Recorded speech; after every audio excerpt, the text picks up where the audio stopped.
Hi friends, ఈరోజు వేసవి కాలంలో ఈ వేడి జలుబు చేస్తూనే ఉంటుంది. మనకి గొంతులో చాలా ఇబ్బందిగా ఉంటుంది. అసలు మింగలేము, మాట్లాడలేము, దగ్గు ఎక్కువగా ఉంటుంది. నైట్ అయితే మరీ ఇంకా ఎక్కువగా ఉంటుంది. అలాంటప్పుడు ఈ చూపిస్తున్న జ్యూస్ని 3 నుంచి 5 రోజుల పాటు ఉదయం సాయంత్రం 100 ml చొప్పున తీసుకుంటే చాలు ఈ బాధ నుంచి విముక్తి దొరుకుతుందన్నమాట.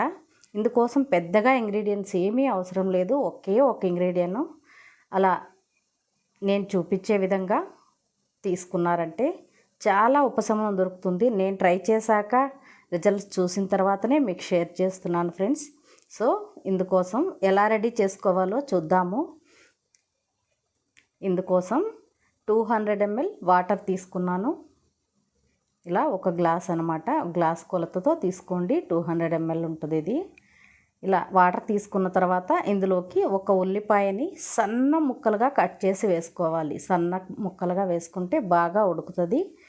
అందులోకి ఈ ఇంగ్రీడియంట్స్లో ఉన్న పోషకాలన్నీ వాటర్లోకి చాలా బాగా వచ్చేస్తాయి అన్నమాట. బాగా ఉడికించుకొని హాఫ్ గ్లాస్ అయ్యేంత వరకు మరిగించాలి. మనం ఒక గ్లాస్ యాడ్ చేసిన నీళ్ళు హాఫ్ గ్లాస్ అయిపోవాలి. అప్పటి వరకు మరిగించి దీన్ని వడకట్టుకోవాలన్నమాట. ఈ చిట్కా చాలా బాగా వర్క్ అవుతుంది. జలుబు చేసి గొంతు నొప్పిగా ఉన్న, దగ్గు ఎక్కువగా ఉన్నప్పుడైనా సరే వెంటనే ఇది రెడీ చేసి ఇవ్వండి. పిల్లలకైనా పెద్దలకైనా చాలా బాగా వర్క్ అవుతుంది. ఇలా వడకట్టుకొని మరీ చల్లారిపోకుండా మనం తాగగలిగే వేడిగా తీసుకోవాలి. ఇలా ఉదయాన్నే తీసుకుంటే సాయంత్రం వరకు గొంతు ఫ్రీగా ఉంటుంది. మళ్ళీ సాయంత్రం పడుకునే ముందు తీసుకున్నామంటే చాలా చక్కగా నిద్ర పడుతుంది. దగ్గన్నది రాదు, గొంతు నొప్పి తగ్గిపోతుంది. ఈ చిట్కా కనుక మీకు ఉపయోగపడినట్టయితే తప్పకుండా ఈ వీడియోకి ఒక లైక్ చేయండి, అలాగే షేర్ చేయండి.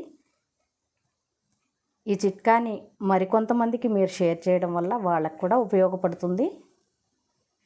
చాలా సింపుల్గా ఇంట్లో ఈ వేసవి కాలంలో జలుబు తాపం తగ్గించుకోవచ్చు.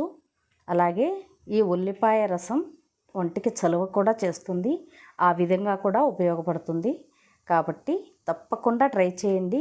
జలుబు చేసిన లేదా జలుబు లేకుండా గొంతులో కసకసమని ఉండటం చాలా ఇబ్బందిగా ఉంటుంది. అలాంటప్పుడు ట్రై చేయండి. Thank you for watching.